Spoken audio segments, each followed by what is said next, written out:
सर्वप्रथम प्रधानाचार्य जी, उप प्रधानाचार्य जी, अन्य समस्त आचार्य एंड आचार्य को मैं धन्यवाद ज्ञापन करता हूँ। मेरा सब्जेक्ट फिजिकल एजुकेशन, शारीरिक शिक्षा से है। ये सब्जेक्ट जो बच्चों को बताने के लिए, समझाने के लिए, उसमें से अनेक विषयों का उदाहरण उसमें सम्मिलित करना होता है।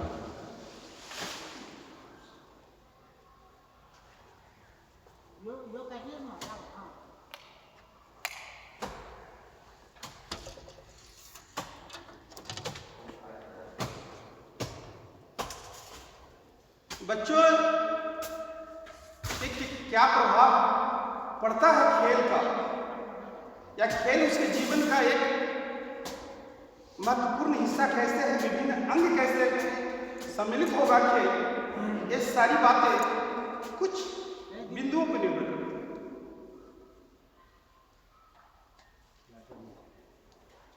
तो कॉन्सेप्ट ऑफ फिजिकल एजुकेशन, शारीरिक शिक्षा की अवधारणा क्या है? उसमें सबसे पहले बच्चों को खेल का चयन बच्चों को खुद खेलने के लिए छोड़ देना चाहिए। उससे उसके अंदर जो छिपी प्रतिभा है वो खेल के माध्यम से वो परिलक्षित हो। उसे कोई जोर जबरदस्ती करने की चीज नहीं है। उसे कुछ मैं दबाव देकर नहीं सिखा सकता हूँ।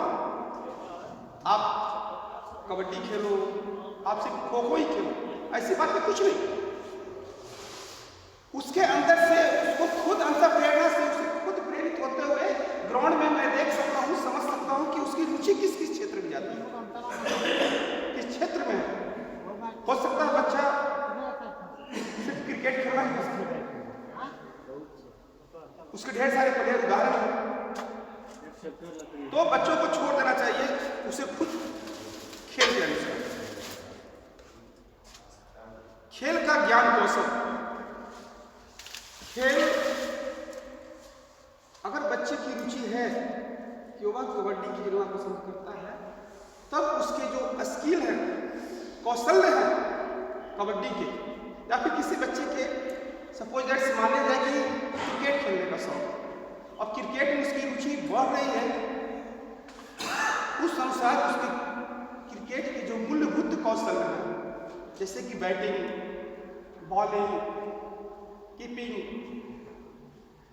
फील्डिंग, इन सभी हो सकता है कि बच्चे क्रिकेट के क्षेत्र में ही प्रत्येक बच्चे बैटिंग करना नहीं पसंद करते। उनका एम रहता है कि मैं एक अच्छे बॉलर बनूं। उस अनुसार एक कोचेज को, एक खेल प्रशिक्षक को चाहिए कि उसकी सही में बॉडी है कैसे है, उसका मसल्स कितना किस चीज में काम करता है, तो उसको उस अनुसार ही प्रशिक्षण देना चाहिए। फिर है खेल विधि में, खेल के समय में चोट लगता है बच्चों को तथा उससे बचाव। बच्चे खेलते हैं ग्राउंड में, खेल खेलने के दौरान स्वाभाविक बात है चोट लग सकती है, लेकिन यदि जब चोट लग जाती है उस बच्चे को, तो उसका ध्यान रखना चाहिए। बच्चे को पहले बताएंगे उनके फिजिकल टीचर्स, उनके शारीरिक आचार्य बताएंगे कि खेल को इस तरीके से खेलो। अगर बाइक में मान लीजिए कि आपको दौड़ना है, जैसे स्प्रिंट रेस, तेज गति की दौड़ दौड़नी है, तो तेज गति की दौड़ दौड़ने से पूर्व उसको योजना बनानी चाहिए कि उसके बॉडी पहले हीट होनी चाहिए। हीट होने के अनेक कारण हैं, कुछ हल्का पहले जॉगिंग करें, रनिंग करें, तब जाकर स्प्रिंट रेस में बाहर। आजकल के क्वालिटी में वस्त्र का भी बहुत मायने रखता है। अगर खिलाड़ी खेलता है तो पहले वाली बातें नहीं कि खेल रहे हैं तो कपड़ा जो है ढीला ढाला नहीं होना चाहिए, क्योंकि स्प्रिंट रेस जो काफी तेज गति की जो दौड़ है उसमें वो बाधा उत्पन्न करेगी, हवा जो है उसके कपड़े पे इफेक्ट डालता है, इसलिए बच्चों को, खिलाड़ी को कोच के निर्देश के अनुसार वैसे कपड़े पहनने चाहिए जो बॉडी उसका पूरा चुस्त एकदम सटा हो। एक तो हवा का विपरीत प्रतिक्रिया है, वो बॉडी पे उसके नहीं होगा। दूसरी बात है, जब कपड़े सटे होंगे बॉडी में उसके, तो अंदर से हीट मिलता रहेगा, उसे ऊर्जा महसूस होते रहेगी।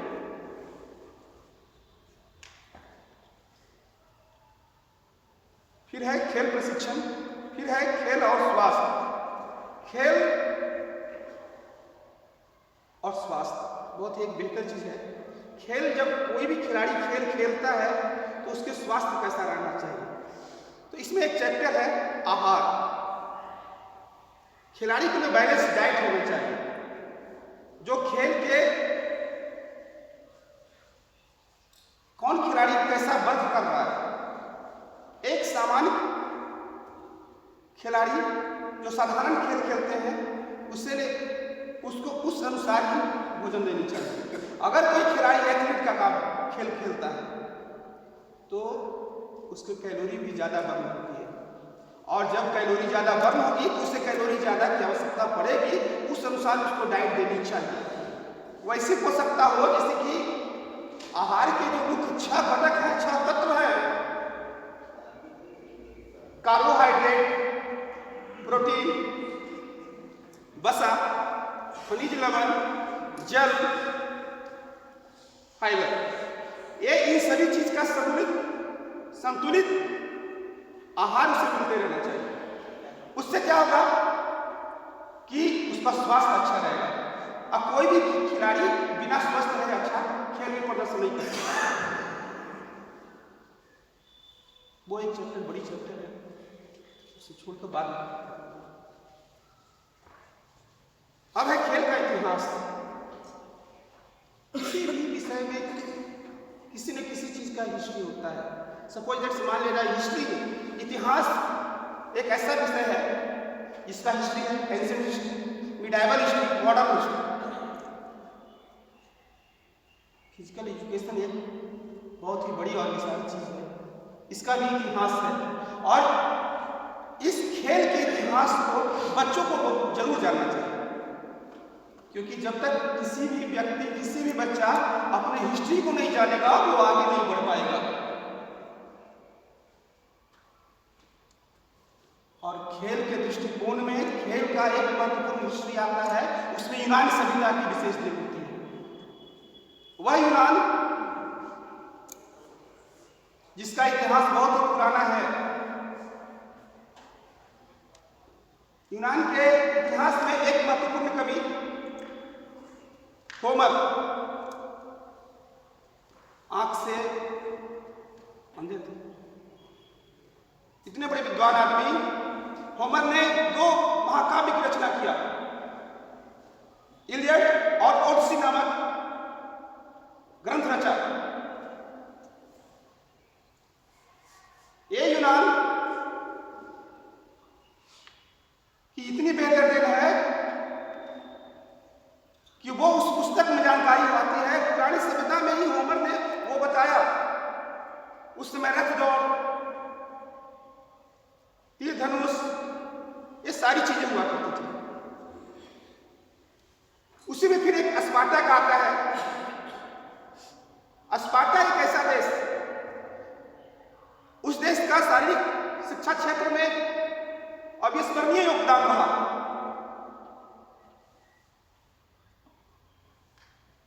वहां के बच्चों को 7 साल तक नियम बना हुआ था कि 7 साल तक आप अपने बच्चे को अपने घर में परवरिश कीजिए, रखिए, उसके बाद मुझे सौंपिए, मेरे देश को समर्पित कीजिए आप। वहां की जनता, देशभक्त अपने बच्चों को 7 साल के बाद भेज देते थे। विशेष ट्रेनिंग दी जाती थी, विशेष प्रशिक्षण दिया जाता था। शारीरिक क्षेत्र में उन्हें मूलभूत शारीरिक कौशल्य का बताया जाता था, और वो एक अच्छे सेनानी बनते थे और अपने देश के लिए समर्पित होते थे। 18 से लेकर 29-30 साल तक वो देश की सेवा में रहते थे। उनका कैंटीन शिविर ही चलता था।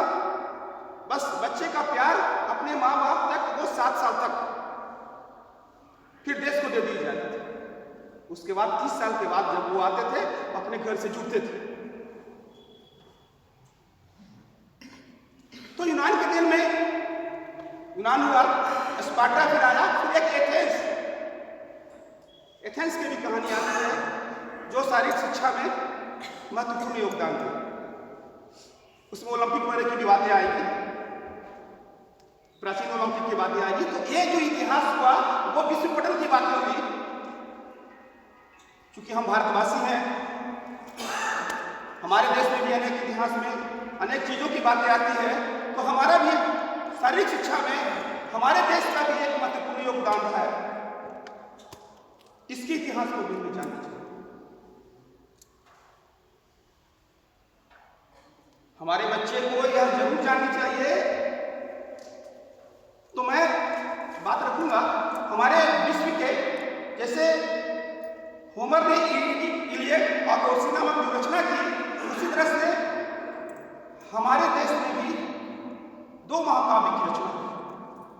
थोड़ा हमें सपोर्ट करेंगे, बताइए दो महाकाव्य बोलिए। एक क्या बोले, एक रामायण बोले और एक महाभारत बोले ना, बहुत अच्छा।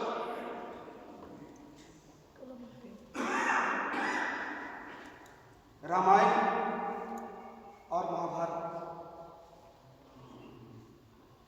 वेद व्यास ने महाभारत को रचा।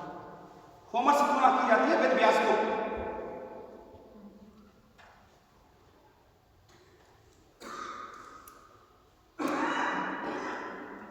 हमारे देश के इतिहास यह बताता है कि जिस समय वेदों की रचना हुई, 4 वेद की रचना हुई, ऋग्वेद, यजुर्वेद, सामवेद, अथर्ववेद। उसमें से एक वेद सामवेद पूरे संगीत पे ढला पड़ा है, पूरे अर्पित है सामवेद संगीत से ही। ऋग्वेद में कहानी आती है, यजुर्वेद में कहानी आती है साहित्य क्षेत्र की, कि लोग कैसे कौशल थे, कितने कुशल थे। तो वैदिक काल के बाद जब बात आती है, रामायण में शारीरिक शिक्षा के अच्छे जानकार थे, अच्छे धनुर्धर थे, अच्छे घुड़सवार थे। वो धनुर्धर जिनके उदाहरण आता है राम और रावण के। राम बहुत अच्छे धनुर्धर व्यक्ति, जिनका निशाना बिच्छू।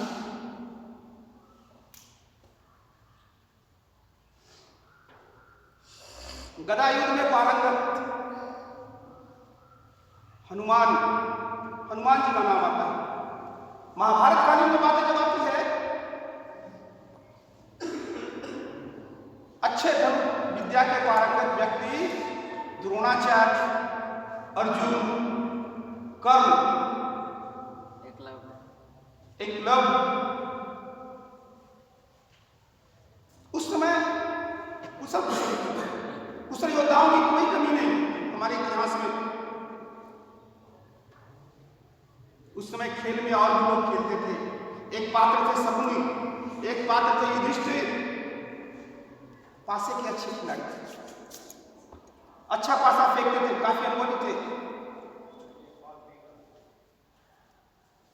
उस समय लोग चक्रव्यूह की रचना भी करते थे। तो सब एक शारीरिक क्षेत्र के अंतर्गत आता है। बच्चों की इसकी जानकारी होनी चाहिए। उसी समय गदा युद्ध में पारंगत थे एक दुर्योधन, उसके गुरु बलराम गदा युद्ध में पारंगत, कुश्ती में भी पारंगत। बच्चों को सिखाया जाता था, आप कुश्ती लड़िए, अपने माटी से प्रेम कीजिए। सब सारी बातें आती हैं। अगर उसके बाद मैं जब आता हूं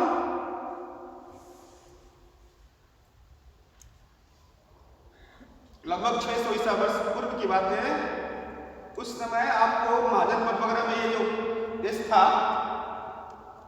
नालंदा का, एक जरासंध व्यक्ति था, अच्छे कुश्ती, इसको भीम ने मारा। अच्छे उदाहरण आते हैं। सम्राट अशोक की बात आती है, अपने युद्ध कौशल से उसने अनेक देशों को एकीकरण करके अपने देश को विस्तृत रूप से, विस्तृत पैमाने के रूप में फैलाया विश्व पटल पे। ठीक उसी के बाद योग की भी बातें आती है। योग भी एक शारीरिक शिक्षा का एक महत्वपूर्ण अंग है, जिसे विश्व में वर्तमान में अभी स्वीकारा, और 21 जून को अंतर्राष्ट्रीय योग दिवस के रूप में मनाया जाने लगा।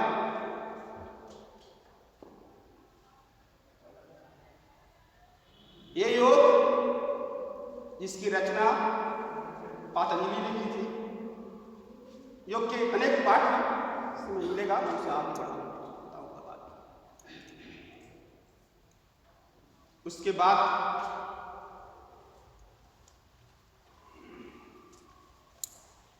मुस्लिम मध्यकालीन भारत, मिडाइवल हिस्ट्री की कुछ बातें आती है।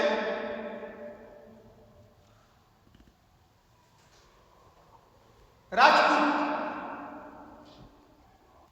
जो वीर योद्धा के रूप में माने जाते थे, राजपूत मतलब राजाओं का पुत्र, राजा वाला बेटा, राजा का बेटा, उनके पास अपने बाजू का दम था। अपने बाजू के दम से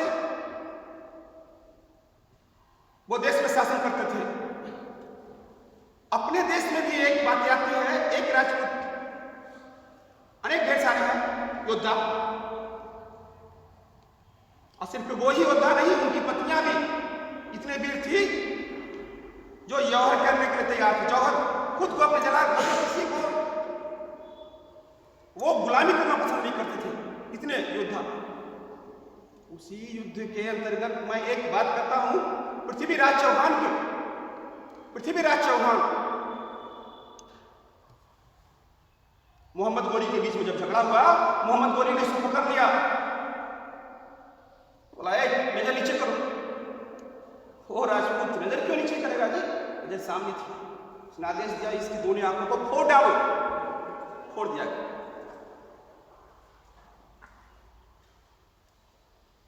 उसका एक लेखक साथी दोस्त पृथ्वीराज चौहान का, चंद्रबरदाई, पुस्तक पृथ्वीराज राष्ट्र में आता है, वर्णित होती है बातें। एक बहुत ही अच्छा से निकला, समा निकला, बोला कि इनको भी मौका दिया जाए, ये अंधे व्यक्ति हैं। राजा बहुत हंसा, मोहम्मद गोरी हंस रहा, अंधा, और ये अपनी कौशल्य को दिखाएगा, बोला मौका तो दीजिए। राजा था बैठा हुआ, सामने खड़ा किया गया। उसके लेखक ने बोला यही मौका है। कैसे मौका है सुनो, और अपनी बदला को पूरा करो।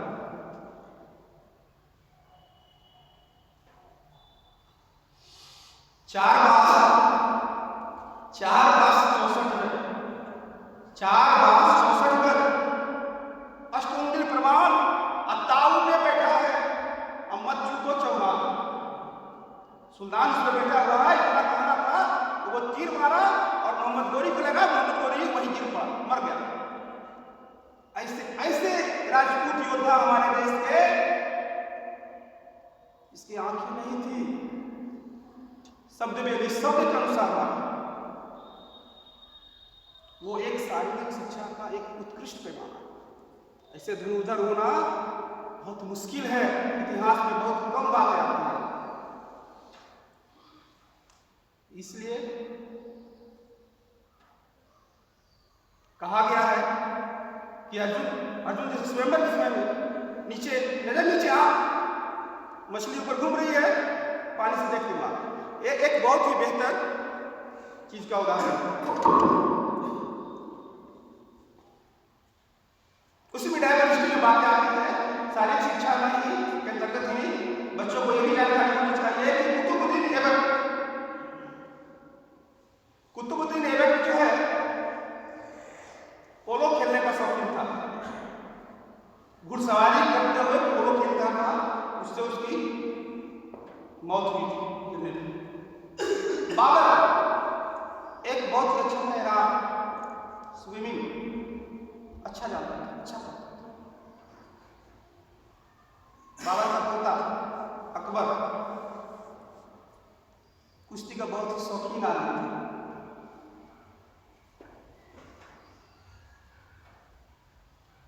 इसके बाद ढेर सारी वीरांगना भी, महिला में भी हमारी रानी लक्ष्मीबाई घुड़सवारी अच्छी, आखिर तभी तो घोड़े के बदौलत चलकर वो तलवारों से अंग्रेजों को छक्के छुड़ा दिया।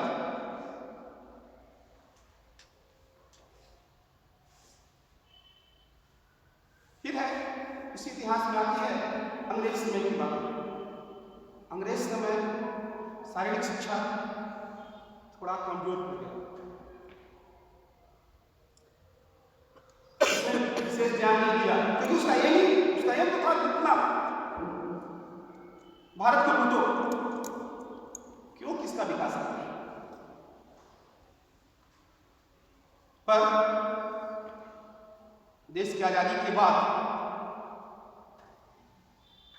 हमारे देश में जब बहुत सी इंस्टीट्यूशन खुला, इंस्टीट्यूट खुला, कुछ पहले खुले जिससे बच्चों को शारीरिक शिक्षा का प्रशिक्षण मिला, ज्ञान बढ़ा, तो एक हिस्ट्री हुआ, हिस्ट्री से संबंधित कुछ बातें करियर के दृष्टिकोण से भी हम देख सकते हैं कि बच्चे को अगर हम फिजिकल एजुकेशन पढ़ाते हैं तो पढ़ने के बाद क्या उसे जॉब मिलेगा? बहुत से ऑप्शन हैं, बहुत सी बातें आती हैं।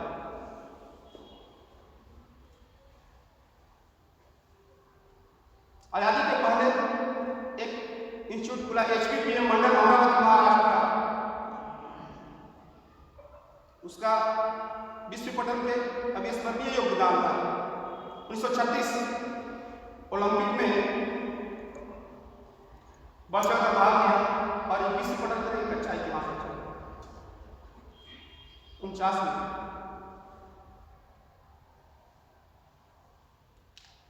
HPPM मंडल अमरावती जो 1914 में उसका उद्घाटन हुआ, महात्मा गांधी ने करवाया, उसी इंस्टीट्यूशन का एक छात्र जिस समय से हॉल में नाम लिखा गया था, वीर भगत सिंह, बटुकेश्वर दत्त और राजगुरु, एक स्टूडेंट वो HPPM मंडल अखाड़ा के नाम से प्रसिद्ध है, वहां का वो कैंडिडेट है। मैंने उनका फोटो देखा है इस दृष्टिकोण से, और लगे हुए मैं वही का कैंडिडेट था, इसलिए पता है।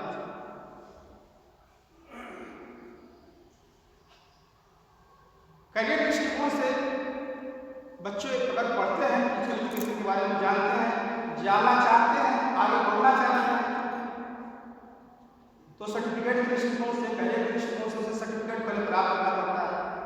CPA, DPA, BPE, BPA, MBA, PhD, MPhil। Bharat में 2-3 महत्वपूर्ण स्थान रखते हैं इन सभी सर्टिफिकेटों को देने के लिए, बेहतर प्रशिक्षण के लिए। जैसे एक मैंने बताया HPPM मंडल अमरावती के बारे में, दूसरा है LNIT, Laxmibai institute of physical education Gwalior.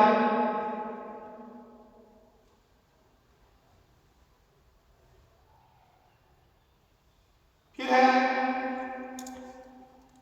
NIS, जब बच्चे अच्छे खेलते हैं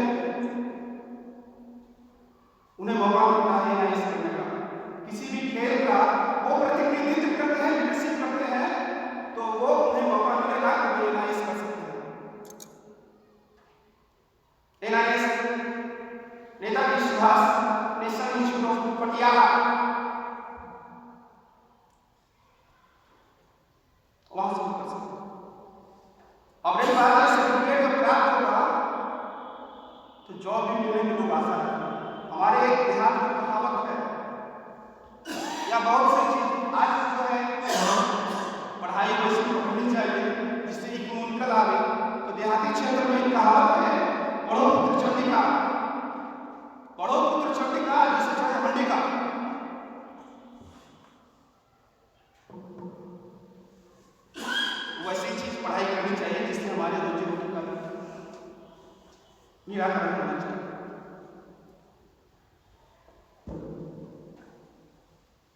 तो फिजिकल एजुकेशन में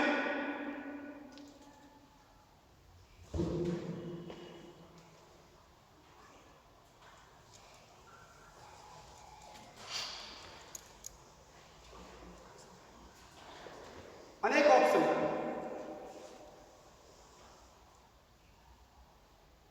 डिग्री मिलने के बाद स्कूल में टीचर, कॉलेज में, इसके अलावा हेल्थ एजुकेशन में, इसके अलावा कोचेज के रूप में, खिलाड़ी के रूप में ढेर सारे लोग खिलाड़ी बनते हैं, ढेर सारे पैसा खिलाड़ी, बहुत से खिलाड़ी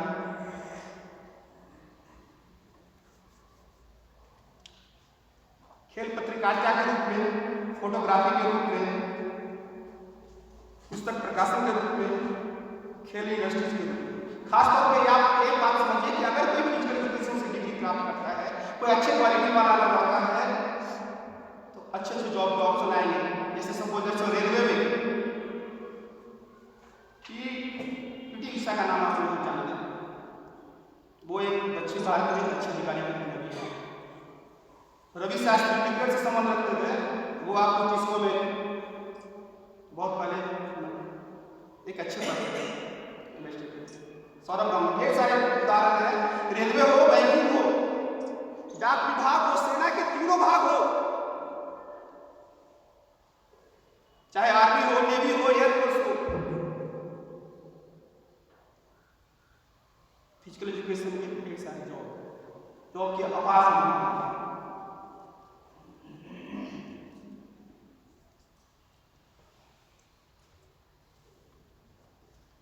तो ये हुआ बच्चों के कुछ हिस्ट्री की जानकारी, बच्चों को कैरियर के बारे में जानकारी। अब मैं कुछ आपको ये बताना चाहता हूं कि बच्चे जो होते हैं, बच्चे के बॉडी, मांसपेशियां कुछ बातों पर निर्भर करनी चाहिए। उनको देखकर, उनको परख कर उसी अनुसार उनको ढालना चाहिए एक अच्छे कोचेज को। बॉडी टाइप इज सोमैटोटाइप, सोमैटेड of 3 type, endomorph, mesomorph and ectomorph. Endomorph जो बॉडी के प्रकार होते हैं, शरीर से नाटा, उसकी मांसपेशियां मजबूत होती है,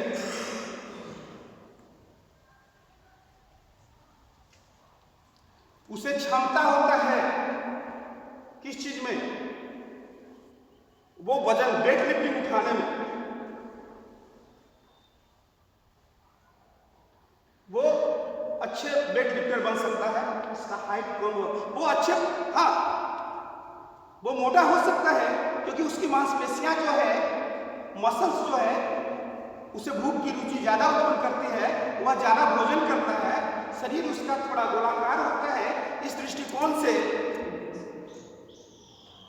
मोटा होता है, शरीर थुथुला होता है, किंतु वजन उठाने में बहुत मिलता है, या फिर वो पहलवानी करने में बहुत अच्छा रहेगा। एंडोमॉर्फ, मेसोमॉर्फ, मेसोमॉर्फ बॉडी जो है ना ज्यादा मोटा, ना ज्यादा पतला, ना ज्यादा लंबा, ना ज्यादा नाटा, सबके बीच में है। वो एक अच्छे एथलीट बन सकता है, उसके मसल्स अच्छे मजबूत होते हैं, वो सब काम कर सकता है, अच्छा बन सकता है। अच्छे एथलीट का उदाहरण इसको मेसोमॉर्फ, एक्टोमॉर्फ में वो क्या होती है, उसकी मांसपेशियां लंबी होती है, फलस्वरूप उसके बॉडी का जो शेप है, आकार है, वो लंबा होता है, लंबा होता है, तो वो सब चीजों में बेहतर नहीं कर सकता, वो वेट लिफ्टर नहीं बन सकता, वो शॉर्टपुट नहीं फेंक सकता अच्छा, पर वो कर क्या सकता है, किस खेल में आगे बढ़ सकता है, वो बेहतर जिम्नास्ट कर सकता है, वो एरोबिक की क्रियाएं अच्छी कर सकता है।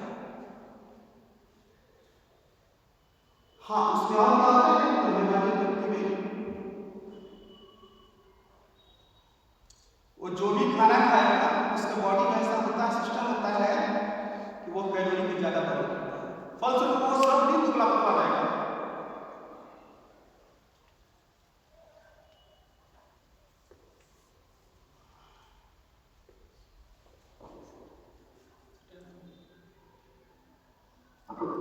मटेरियल है, हमको लग रहा है कहीं बहुत है, टाइम हमको लग रहा है ज़्यादा हो जाएगा क्या?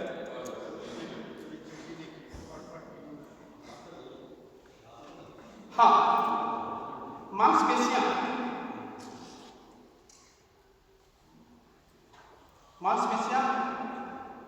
के प्रकार। मांसपेशियां, बच्चे की मांसपेशियां को समझते हुए उसको उस खेल में डाल सकते हैं।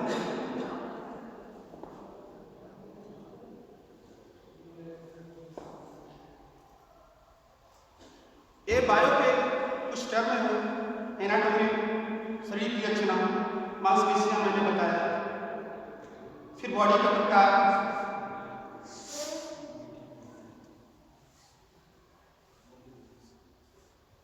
इसके बाद खेल एक ऐसा चीज है जो सब क्षेत्र में किसी में कोई कमी नहीं। जैसे कि ओलंपिक विश्व के सबसे बेहतर चीज खेल के दृष्टिकोण में ओलंपिक आता है। ओलंपिक राष्ट्रमंडल खेल, दक्षिण एशियाई खेल, एशियाई खेल,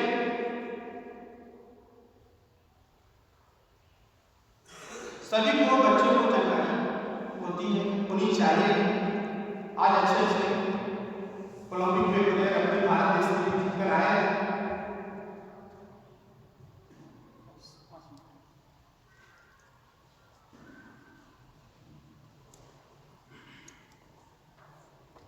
बच्चों को कुछ खिलाड़ी के बारे में जानना चाहिए। हमारे देश में जो खिलाड़ी खेल रहे हैं जानते नहीं हैं।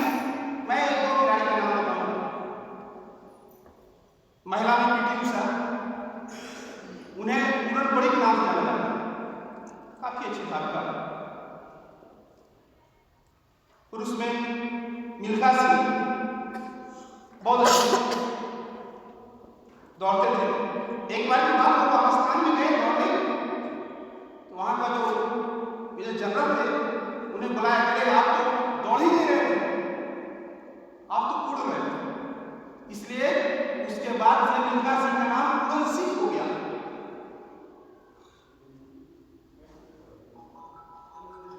मीराबाई चानू वेट लिफ्टिंग काफी अच्छा उदाहरण है ओलंपिक का। एक खिलाड़ी को मैं बताता हूँ, मेजर ध्यानचंद जी के बारे में। मेजर ध्यानचंद जी हॉकी में काफी अच्छे, अविस्मरणीय योगदान विश्व पटल पर उनका रहा, और उनके इस योगदान के कारण हमारे भारत देश का महत्वपूर्ण राष्ट्रीय खेल के रूप में हॉकी जाना गया।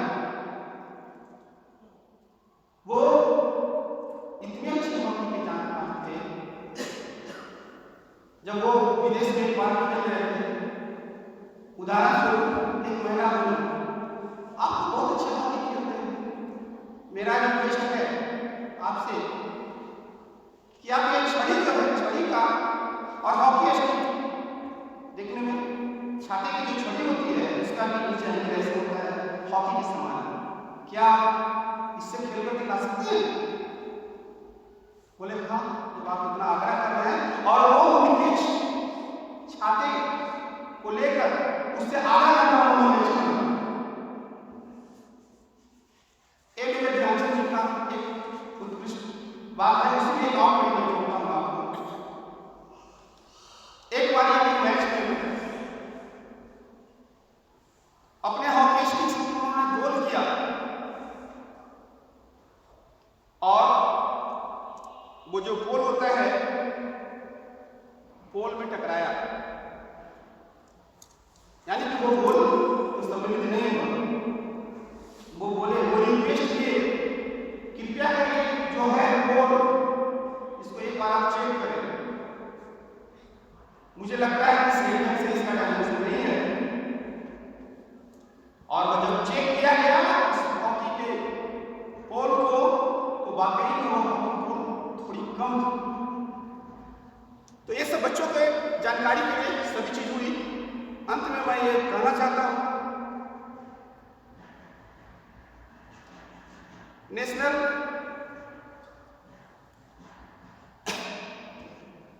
एनईपी नेशनल एजुकेशन पॉलिसी 2020 में जो हुआ है उसमें शारीरिक शिक्षा का महत्वपूर्ण विषय के रूप में उसे मान्यता मिली है। ये बहुत ही खुशी की बात है।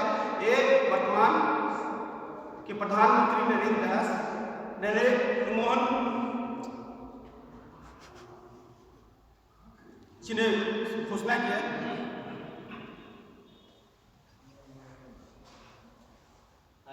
नरेंद्र दामोदर दास मोदी जी ने यह घोषणा किया कि जिस तरह से अन्य सब्जेक्ट हिंदी, अंग्रेजी, फिजिक्स, केमिस्ट्री, उसी तरह से ये विषय की भी महत्वपूर्ण योगदान है।